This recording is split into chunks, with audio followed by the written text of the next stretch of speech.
Nah, saudara-saudaraku yang kekasih di dalam Tuhan Yesus Kristus, ada satu pertanyaan yang perlu kita jawab, yaitu apakah punya kekayaan itu salah?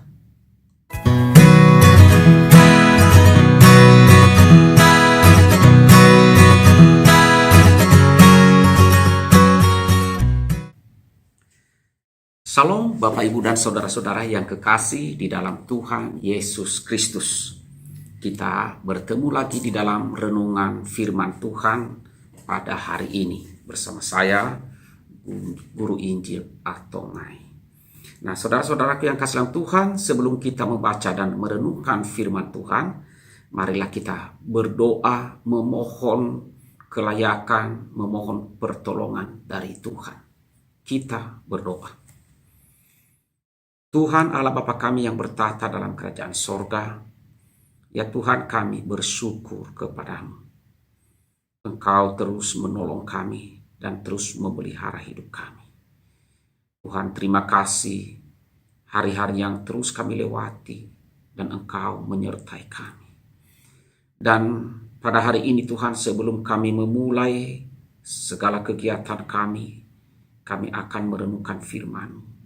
Karena itu tolonglah kami Tuhan, oleh Roh-Mu yang kudus, dan ajarlah kami mengenal kebenaran-Mu. Mampukan kami untuk selalu hidup dekat dengan Engkau, dan kami hidup seturut firman-Mu. Kami mohon ampunilah segala dosa kami, sucikanlah kami oleh darah Tuhan kami Yesus Kristus. Kami berserah, kami berdoa dalam nama Tuhan Yesus. Amin. Nah, Bapak, Ibu, dan saudara-saudara yang kekasih di dalam Tuhan Yesus Kristus, firman Tuhan yang akan kita renungkan pada hari ini saya ambil di dalam kitab Kejadian, pasalnya yang ke-26, ayat 1 sampai ayatnya yang ke-6, kemudian ayat 12 sampai dengan ayat 14. Saya baca untuk kita semuanya. Firman Tuhan berbunyi demikian. Maka timbullah kelaparan di negeri itu.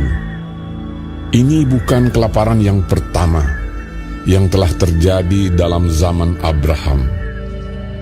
Sebab itu Ishak pergi ke Gerar kepada Abimelek, raja orang Filistin. Lalu Tuhan menampakkan diri kepadanya serta berfirman, "Janganlah pergi ke Mesir, diamlah di negeri yang akan kukatakan kepadamu.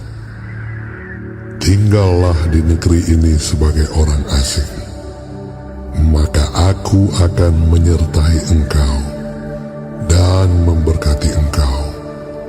Sebab kepadamulah dan kepada keturunanmu akan kuberikan seluruh negeri ini, dan aku akan menepati sumpah yang telah kuikrarkan kepada Abraham, ayahmu. Aku akan membuat banyak keturunanmu seperti bintang di langit. Aku akan memberikan kepada keturunanmu seluruh negeri ini, dan oleh keturunanmu semua bangsa di bumi akan mendapat berkat. Karena Abraham telah mendengarkan firman-Ku dan memelihara kewajibannya kepadaku, yaitu segala perintah, ketetapan, dan hukum-Ku." Jadi tinggallah Ishak di Gerar. Maka menaburlah Ishak di tanah itu, dan dalam tahun itu juga ia mendapat hasil 100 kali lipat, sebab ia diberkati Tuhan. Dan orang itu menjadi kaya, bahkan kian lama kian kaya, sehingga ia menjadi sangat kaya. Ia mempunyai kumpulan kambing, domba, dan lembu sapi, serta banyak anak buah, sehingga orang Filistin itu cemburu kepadanya. Demikian firman Tuhan yang kita renungkan pada hari ini.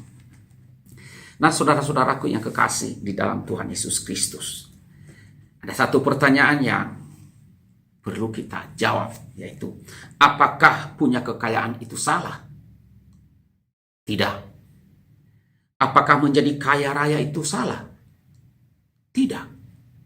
Alkitab tidak pernah mengatakan bahwa kalau menjadi kaya, punya harta kekayaan, itu adalah dosa. Alkitab tidak mengajarkan demikian. Saudara, tokoh-tokoh di dalam Alkitab seperti Abraham, Ishak, Yakub, Ayub, Daud, Raja Salomo.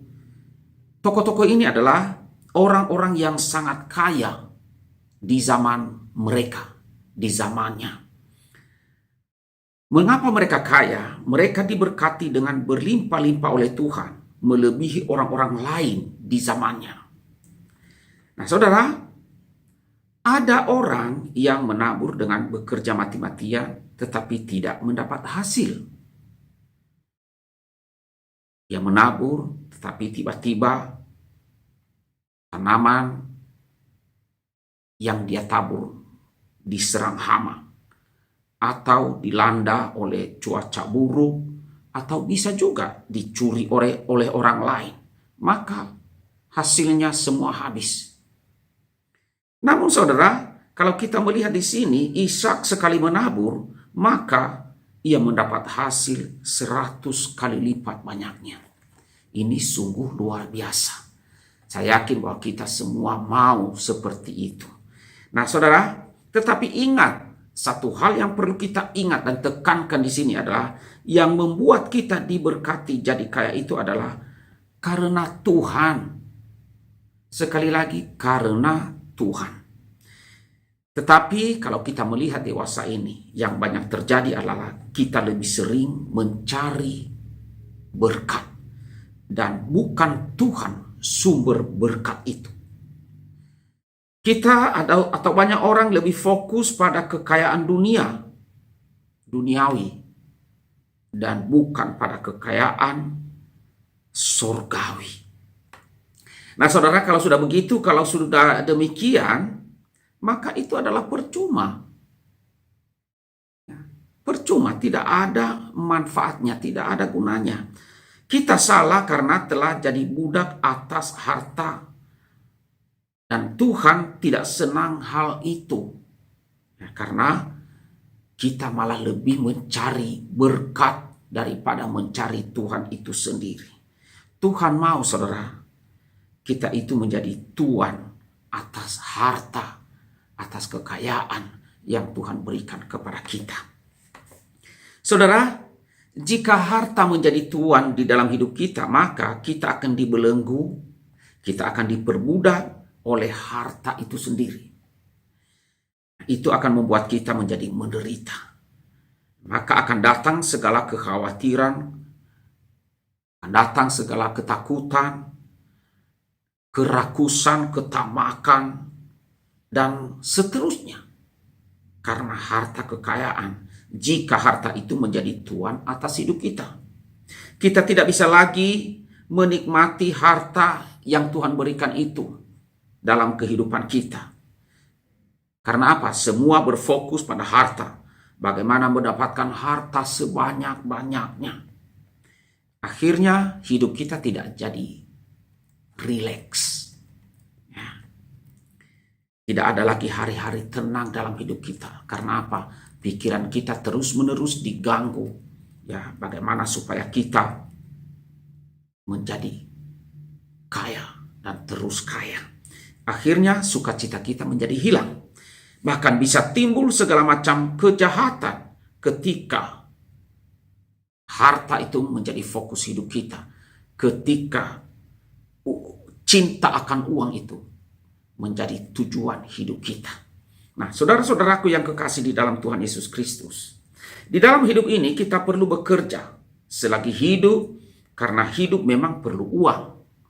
Namun, jangan kita habiskan hidup kita ini hanya untuk mengejar harta, hanya untuk mengejar uang, sehingga kita bekerja gila-gilaan. Jangan sampai demikian. Atau sebaliknya saudara, jangan pula bermalas-malas. Ya, jangan bermalas-malasan. Kalau mau berhasil dalam pekerjaan, maka harus rajin bekerja. Harus rajin bekerja dan giat bekerja, serta bersandar kepada Tuhan hidup takut akan Tuhan, cara mendapatkan kekayaan itu benar di hadapan Tuhan, maka itu akan berkenan kepada Tuhan.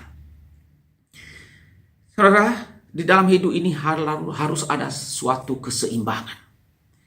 Ada kekayaan diberikan oleh Tuhan, kita diberkati oleh Tuhan, dan kita harus menikmatinya.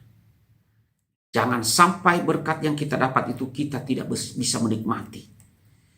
Hidup ini harus ada keseimbangan. Tuhan mau kita bahagia, dan Tuhan ingin hidup kita ini seimbang supaya bisa bekerja dengan baik dan juga bisa menikmati hidup ini.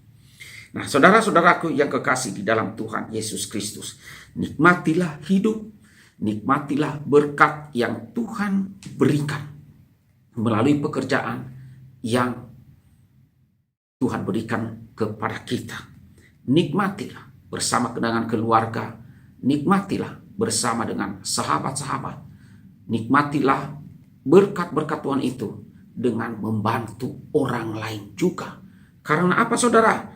Kalau orang lain bahagia, juga membuat kita bahagia. Dan itu berkenan kepada Tuhan.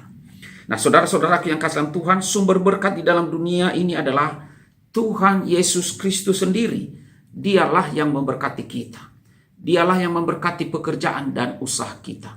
Dialah sumber segalanya bagi kita. Tidak perlu kita kerja sampai mati-matian. Kita hanya perlu keseimbangan dalam hidup ini untuk menjalaninya dan menikmati setiap berkat yang Tuhan anugerahkan kepada kita. Kiranya Tuhan menolong kita menjalani hari-hari hidup kita dan senantiasa mencari Dia lebih dahulu daripada berkatnya. Fokuskanlah hidup saudara mencari Tuhan, beribadah kepadanya, dan hidup takut di dalam melakukan firman-Nya. Amin. Mari kita berdoa. Tuhan Allah Bapa kami yang bertata di dalam kerajaan sorga, kami bersyukur ya Tuhan, jikalau kami boleh merenungkan firman-Mu pada hari ini, untuk mengingatkan kami kembali tentang berkat-berkat Tuhan yang Tuhan berikan untuk kami, agar kami dapat menikmatinya, agar kami dapat menikmati hidup ini dengan keseimbangan, baik itu dengan bekerja maupun dengan berkat yang Tuhan anugerahkan. Tuhan, tolonglah kami dan berkatilah jemaat-Mu, berkatilah setiap orang yang mendengarkan renungan firman Tuhan ini, agar mereka pun juga boleh bersuka cita dan bahagia. Peliharalah kehidupan jemaat. Kiranya tangan kanan-Mu yang berkuasa, kiranya Tuhan menyertai setiap jemaat, memberkati akan pekerjaan usaha masing-masing, dan berilah hati yang senantiasa mengutamakan Engkau, mencari Engkau ya Tuhan, dalam segala hal apapun, dan juga menikmati itu dengan ucapan syukur apa yang Tuhan sediakan dan Tuhan berikan kepada kami. Terima kasih Bapa di sorga. Ini doa kami di dalam nama Tuhan Yesus. Kami berdoa, kami bersyukur. Amin.